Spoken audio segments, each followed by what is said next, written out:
안녕하세요. 남희숙 작가예요. 오늘은 S님 사연 들어볼게요.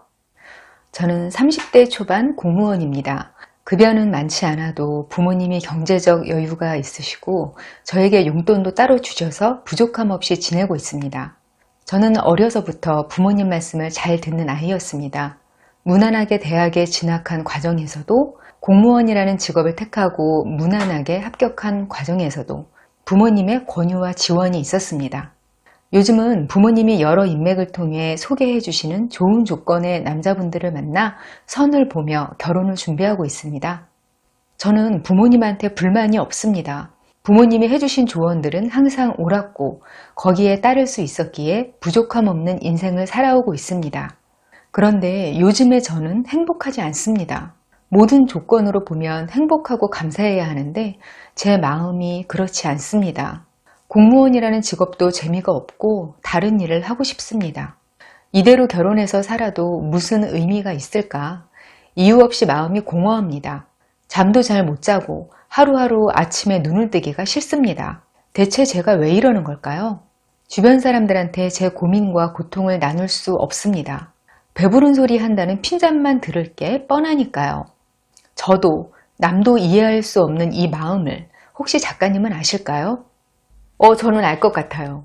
사람이 자기 인생을 잘 잡고 탄탄하게 살려면 사연자님처럼 경제적이고 구조적인 안정, 풍요함 이런 것만 필요한 게 아니에요. 의외로 이런 것들보다 훨씬 더 필요한 게 있어요. 남들이 행복하고 걱정 없다고 부러워하는 요소들 말고요. 내가 진짜 행복하다고 느낄 수 있으려면 이게 꼭 있어야 돼요. 그건 내가 하고 싶은 대로 살고 있다. 이런 확신이에요. 사연자님은 다 있는데 이게 없는 거예요.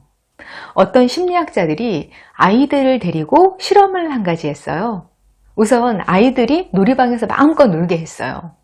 아이들은 재미있게 종이접기를 하면서 놀았어요. 그런데 어느 순간부터 실험자들이 개입을 하는 거예요. 종이접기 하나씩 만들 때마다 돈을 줍니다. 그러니까 아이들이 막 열심히 종이접기를 하는 거예요. 근데 일정 시간이 지나고 나서 얘들아 돈이 다 떨어졌다. 지금부터는 그냥 돈 받지 말고 다시 종이접기 하면서 놀아.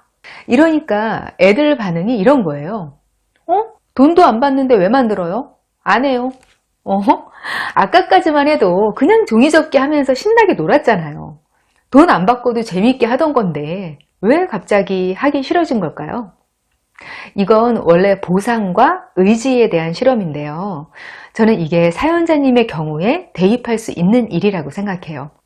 원래 종이접기 놀이가 내가 하고 싶어서 하던 일이었거든요. 그런데 실험자가 개입해 돈을 주면서 이제 그 일이 내가 하고 싶어서 하는 일이 아니라 돈을 받기 위해서 하는 일이 되어버린 거예요. 일단 그렇게 되면 그 상황 안에서 행복을 찾는 건 힘든 일이 되는 거죠. 만약 사연자님이 공무원이라는 직업 일을 본인이 선택했고 또 자기 의지대로 그 일에서 장점을 찾아서 잘 적응해 나가고 있으면요. 지금 아주 행복할 거예요. 지금하고 똑같은 상황이라도 아마 다른 마음으로 살고 있을 거예요. 이게 좀 오해의 소지가 있긴 한데요. 이렇게 생각하실 수도 있어요. 사람이 자기 하고 싶은 대로 다 하고 사는 사람이 어딨어. 하고 싶은 대로 다 하고 살면 망난이 되는 거 아니야? 근데 이건 그런 의미가 아니에요. 제가 말씀드리는 건 무의식을 케어하라는 거예요. 이게 무슨 뜻이냐면요. 그냥 성실히 살고 풍족하게 살고 그런 것도 중요하지만 내 무의식 안에서 내 자신이 얼마나 지배력 있는 사람인가를 설득시키는 게 의외로 사람의 행복감에서 엄청 중요한 영역을 차지한다는 거예요. 이게 어쩌면 전부일 수도 있어요. 인생 맘대로 안 되는 건 맞지만 선택의 갈림길에서 내 의지로 선택을 하느냐 그렇지 않은가는 할 수 있잖아요. 거기서 내 의지대로 선택을 하는 사람인가가 중요한 거예요. 사연자님은 지금까지 모든 선택을 부모님이 대신해 줬어요. 그게 더 편한 선택인 건 맞지만 내가 한 선택은 아닌 거예요. 그걸 본인의 무의식이 알고 있으니까 괴로운 거예요. 만약 지금까지 사연자님이 자기 의지대로 선택을 하고 거기에 책임을 져온 그런 종류의 사람이었으면 어땠을까요? 공무원이 되니까 좀 힘든 점도 있는데 내가 조직 안에서 일하는 게 맞는 사람이라는 걸 알겠어. 만족스러워.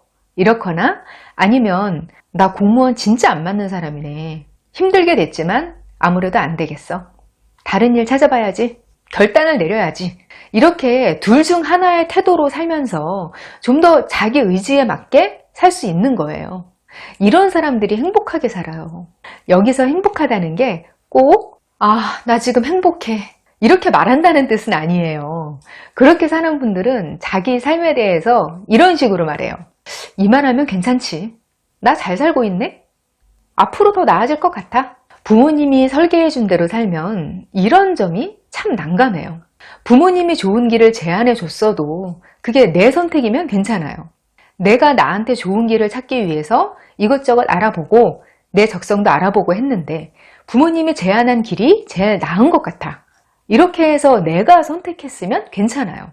그런데 무비판적으로 부모님이 하라니까 별 생각 없이 하고 또 그게 잘못되거나 해도 부모님이 다 나서서 해결해 주고 이런 식으로 살면 반드시 사연자님 같은 기분으로 인생을 살게 되거든요.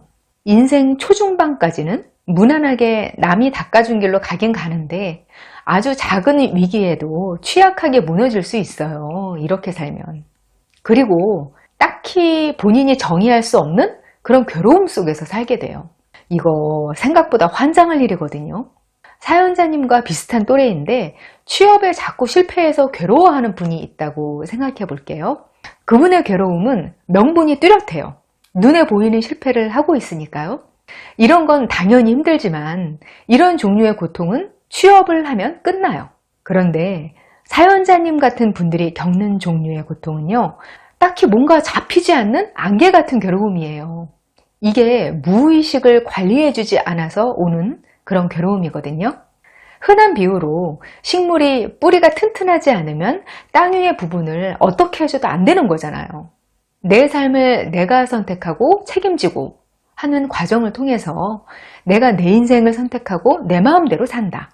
내가 이 삶의 진짜 주인이다. 이걸 각인시켜주지 못하면 정말 행복하기가 힘들어요. 행복하지 못한데 대체 이유가 뭔지 끝까지 모르고 죽을 수도 있어요.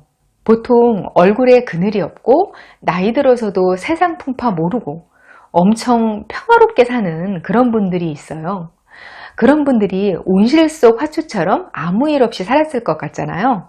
알고 보면 엄청난 일을 다 겪으면서 태풍 같은 일 속에서도 자기가 결정하고 책임지면서 그렇게 살아온 분들이더라고요.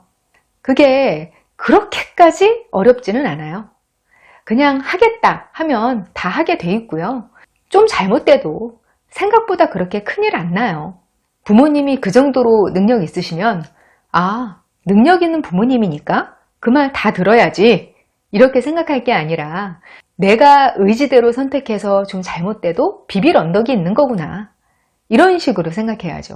사연자님도 이번 기회에 왜 내가 힘든가, 왜 내가 불행한가 그 이유에 대해서 한번 생각해 보시고요. 내가 내 무의식을 관리하는 데 무심했구나. 이렇게 돌아보시기를 바랄게요. 저와 더 깊은 소통 나누고 싶으시면 네이버 카페 어른성장학교로 오세요. 저는 다음 시간에 또 만나요. 안녕.